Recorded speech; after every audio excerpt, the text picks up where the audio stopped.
Good morning, everybody, from a very cold, well, chilly Melbourne this fine Tuesday morning. Very, very pleased to continue our theme of bringing clubs that have started to open up their doors and bring members back to the sport. So today I'm really pleased to welcome Steve Pegg, president of Eastern Lions Kart Club. So Stephen, that's in Seymour, Victoria. Welcome to you. Thanks, Steve, and thanks, everybody. It's good to be talking to you as we come out of COVID. It's fantastic. Yeah, it is exciting, isn't it? And I guess you were back on track for the first time on the weekend. The weekend before, actually, we got up on the first Saturday that we were available. So we've had 4 days of practice up there now, coordinated practice, and we've just gradually increased the numbers each time. So, but all going well so far. Well, I guess that's an important place to start, isn't it? That you would normally, when you're on track, you'd be more competition than practice. So you've had to come back into that practice format first. Yeah, but it's purely something Karting Australia put together, which is fantastic, which is social karting. So it's purely designed to get people back on track in any way, shape, or form, and just having a bit of fun in the go-kart again and getting out of the house. So we certainly started off the first day with total numbers of 40. We are based on 70 acres. So we had total numbers of 40 people on site, which equated to about 16, 17 go-karts. And a few mechanics and helpers and us. So, and then we increased that the next day to about 50. And then at the weekend just gone, we had about 70 in total people on site, which seems to be a good number. I think any more than that's probably getting a bit too many to handle. But the number of 70 was really good. Was that at one time or through different times through the day? No, we just had it daily. Our track's an hour north of Melbourne, so people travel a fair way. So, and they don't all arrive at the same time or leave at the same time. So we just thought we'd do it over the same day. We thought the ability to get people out and back in again at our track in particular was a little bit clumsy, and we'd lose an hour and a half in the middle of the day, which is the best part of the day. So, so we just had people book in for a day through the booking app, and that worked really well. It's fantastic. So we had, I think they sort of arrived. We opened the gate at 8:45, 8:45, and majority were in the track by 10:15, and they probably left about 4:30. Cool. And what was the feeling as you came back to the track? Oh, they were excited. I've never seen there's people that I haven't seen smile at a go-kart track for 3 years because they're very serious races, and they were just back having fun, and that was the overwhelming response. And I think people have had a bit of a reset through this, and they'll come back to karting with a different attitude than what they left karting in, I'm sure. So overwhelmingly, they were just happy to be back, and the fact that we got them back on track so quick, they were really excited. And I've spoken to people. I've been involved in karting now for 7 years, and there's some people that were there that I've barely spoken to, and they've become good friends now because they're in a more relaxed atmosphere and they've got more time to talk and just chill out. So, and the kids are really excited. Yeah. And so, preparing the track, what changes did you have to do with the facilities, and what did you open and what didn't you open? Yep. So we had everything closed bar on the first weekend, bar the toilet block. Had the toilet block open. Our outgrid's got a roof over it, but there's no side, so it's classed as an outdoor area. So let's start the day off. We had 3 of our ladies meet people at the front gate or at the entrance to the pit area or the paddock. They checked memberships, make sure they filled in the COVID declaration form, all that sort of stuff, make sure the club membership was valid. Straight into their pit bay. We just separate everybody around the pits. Our pits take up about 1.7 acres, so we had a fair bit of room there to spread people out. And then the only big change we made, we fenced off the playground and the seating area at the front of the canteen. The only big change we made was the way people exited the track. So to go out on the track, they put their go-kart next to a cone, which is in our outgrid, and to come in, we had the same cones, another set of cones. They came in there, and we directed people through the back of the in-grid and then come out the front where they'd normally just pass each other all day. So we just made everything flow, so everyone was only travelling in one direction. So everything throughout the day was only travelling in one direction. There was no 2 directions. So, and that's a really important learning that we've seen from retail, isn't it? That we take people in one way and out the other way. Yeah. In fact, I was in a regional shopping centre the other day, and they've made their supermarket one way, total supermarket. So some aisles were blocked off, which was a 3-lane IGA in the country, but it was a good idea. It worked really well. So Were people naturally social distancing, or did you have to kind of remind them, enforce them, or how was that there was subconscious behaviour? Yeah, no, it's a good point because there's very little. We've been living this social distancing lifestyle for a couple of months now, so people adapted really, really quickly. So we thought it might be difficult. We expected to have some dramas with a couple of people, but from the moment we opened the gate, 99.9% of the people were fantastic, and there was no groups. They pitted apart from each other. Even if they passed each other and stood there to have a chat, they stood 2 or 3 meters apart. And it's so it's a different lifestyle. I mean, everyone's into that now. So if we tried to do it a month ago, it may have been a different story, but everyone's just got into it now and got used to it. So I think people are living their life the same way. Yeah. What about the kids? How were because you've got young racers or young karters that They're getting older by the minute. Yeah, I've got 2 boys that race still, and the same thing. The youngest kids probably they probably don't quite understand as much as, but the parents pretty much took care of that part anyway. We didn't have to do much with that. So, but I think as of today they've gone back to school anyway. So yes. The under 10s or cadet 12s in our class, the kids 12 and under were probably the more difficult ones to try and control the social distancing, but parents controlled that throughout most of the day. And by the same token, they still stood well apart most of the time. And if there was ever together, there might have been 1 or 2 or 3 at the most. But they were more interested in getting a backside in the go-kart and getting back on the track. So. Yeah, true.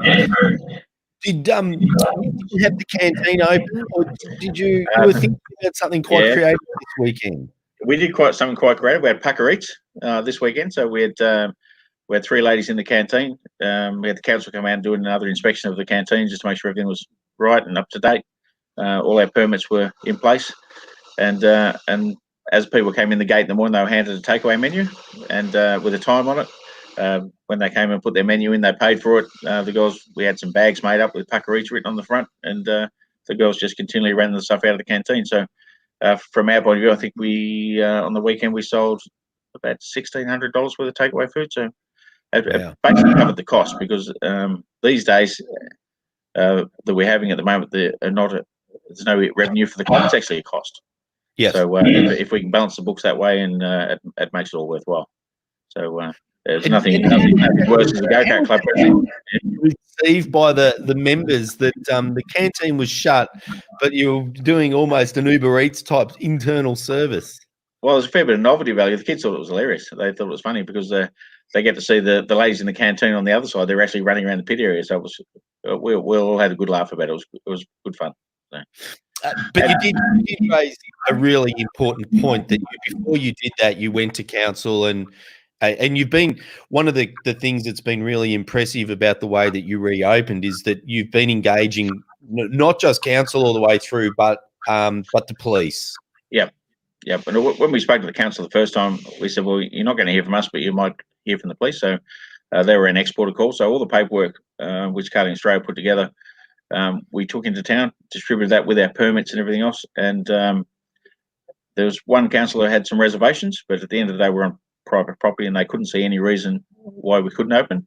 We'd done all the due diligence, and the paperwork that Karting Australia put together pretty much covered everything. Yeah. So they were really happy, and the police were more than happy. And we expected to get a visit over the weekend, or one of the 2 weekends, but we haven't heard from anybody. So that's been really good. But we also do a follow-up phone call with them on the Monday to tell us how everything went. So that constant communication with council and to the police is just a vital step. And when we were talking last week, Steve, you raised a really interesting point that council mentioned to you, that lots of their local clubs are coming to them asking to go back into the facilities, and then the council were going, well, show us your plan. And then the club's response was, well, what do you want from us? Yeah, exactly. And so it gets put on the back burner. So I think that's probably holding a few of the local clubs to do that. So yeah. So from a disinfectant point of view, did the club supply the cleaning disinfectant, or are you asking the participants to bring it, or how are you doing that? We haven't asked. There's a set of guidelines that every karter received, everyone with a license, and they've recommended there from Karting Australia to bring their own sanitizer and that sort of stuff. The club did have 5 sanitising stations, and the little hospital grade wipes for the things like the air connections and the air hose to pump up your tyres and that sort of stuff. So we had all that throughout the bay, and we're fortunate enough that we've got some air dryers and that sort of stuff in the toilet. But surprisingly, we've used hardly any hand sanitizer, but lots of soap. So I think people are probably sick of the cold, smelly hand sanitizer and using soap and water.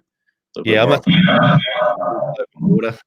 Yeah, we would have used 300 ml of sanitizer. I've got 10 litres of it, mind you, but I think we used 300 ml for the 2 weekends. So it's probably used by staff more than anyone else, or by some of the committee. So, given that you've got a very large club, and proximity to Melbourne makes it very attractive for a lot of, particularly southeastern and northern suburbs, karters. A really large club. Did you just kind of open the gates and let people come in, or how were you going to manage? What if you'd gone from, on that first day, 100 people rock up at the gates? How did you manage that? Who could come in? Yeah, through our team app system and our booking app, where people book through that for the second week. First weekend, it was purely they rang myself, and I had a list, we adjusted that list a little bit throughout that, because we had a couple of people not turn up, and we had a bit of a waiting list that we could ring for people that were close by. So that worked really well. But the booking app is by far the best system. That is fantastic, and that just made it so much easier for the girls when they checking everyone in at the start. Yeah, cool. And I think that's what we understand is that we're going to have, particularly the larger clubs, we're going to have to manage rosters and timetables and schedules to make sure that they don't have more than the required amount. Because, as you say, depending on which state and territory in the country you are, the amount you're allowed on site isn't just competitors. It's, in your case, parents and mechanics and club staff that are compulsorily need to be there, first aid, COVID-19 officers, etc. So it's a bit tricky. It is a little bit. I mean, Victorian government did us a little bit of a favour with the multiple groups of 10, and so that worked really good for karting. I mean, I'm assuming that came in to help the golf situation a little bit, but it had a good flow on effect for us. Yeah. We were pleasantly surprised when that one came out. So if you were giving some advice to presidents that were just starting the journey, so they hadn't even done the preparation for their facilities or anything like that, what advice or what tips would you be giving them to? Biggest tip is to get the council and police on side. It just takes a lot of pressure off you. At the back of your mind, you're always expecting one of those people to call in. So if you get them on side, it makes the job so much easier. The second thing, you need at least 5 people on site to help coordinate it. But as I say, it was pleasantly surprising that it flowed as easy as it did. But other than that, just communicate with your members. Use the booking app if you can. That's fantastic. Just limit your numbers and just check people as they came in. And the communication is really important, isn't it? To make sure that people's understanding of what's going to happen, so that becomes their expectations. They're not surprised when they get on track and they experience something different. They're expecting what they're experiencing.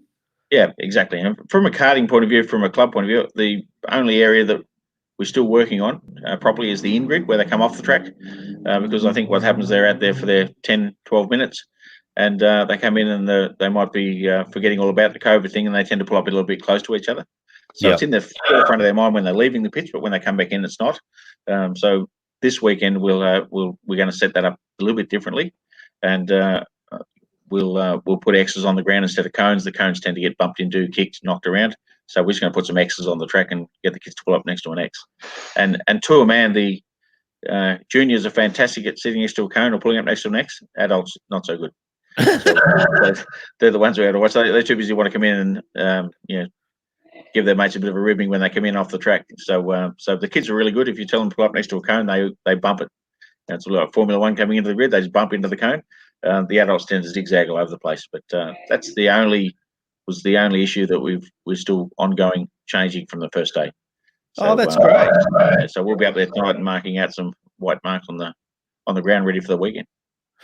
So, but it is important to just recognise that you and your committee did do a lot of site preparation and making sure that the flow and the activities were socially distanced but enjoyable for the participants, wasn't it? That don't underestimate that level of thinking that you guys put in. Yeah, no, it did work out and ran a lot smoother than I really expected at the start, but it's been fantastic. I mean, overwhelming support from our members. I think 77% of our members have been on track already in the first 2 weekends. And we've got bookings open this Saturday, and it's a bit slower than it has been. So it tells me that everyone's had their go-kart fix, and the next pressure will be getting emails when we can race again. That'll be the but they're all sitting off till Monday until the government see if there's anything in that for us, which will get us back to compete any quicker. You might know more than I, Steve, on that one. So. No, I'm actually, Karting Australia seems to be one of the most informed peak bodies in the country, so I tend to get my information as much from them as anywhere else at the moment. But it's very fluid, and I guess because it's so fluid, what we'll do in Thursday's live stream is we'll do a little bit of a wrap up of a couple of things. The resources that are around, we'll have a really good look at the Sport Australia toolkit for clubs, and there's also grants that have been released in Queensland and Victoria at the very least, and we'll just go through the country and just make sure we haven't missed any that clubs can apply for to support COVID-19 support grants. So we'll do a little bit of a wrap up on Thursday of what's there that clubs can be using in their toolkit to reopen. So, Stephen, thank you so much for sharing your experiences with getting back on track at the Eastern Lions Kart Club. So, if you want to check out Eastern Lions Kart Club, go and have a look at their website, elkc.com.au. It is a really cool. It is a cool sport, and I do like your comment that you opened up with that. It is also quite a competitive sport, and it can probably do with an element of socializing and social participation. So this is going to be a good period, I think, for the sport overall. Well, it may well give some people an opportunity to fall back in love with the sport. It gets really serious at the top end, as Colvin and Lee know, but at the bottom end, it gives them a chance to fall in love with the sport again. So.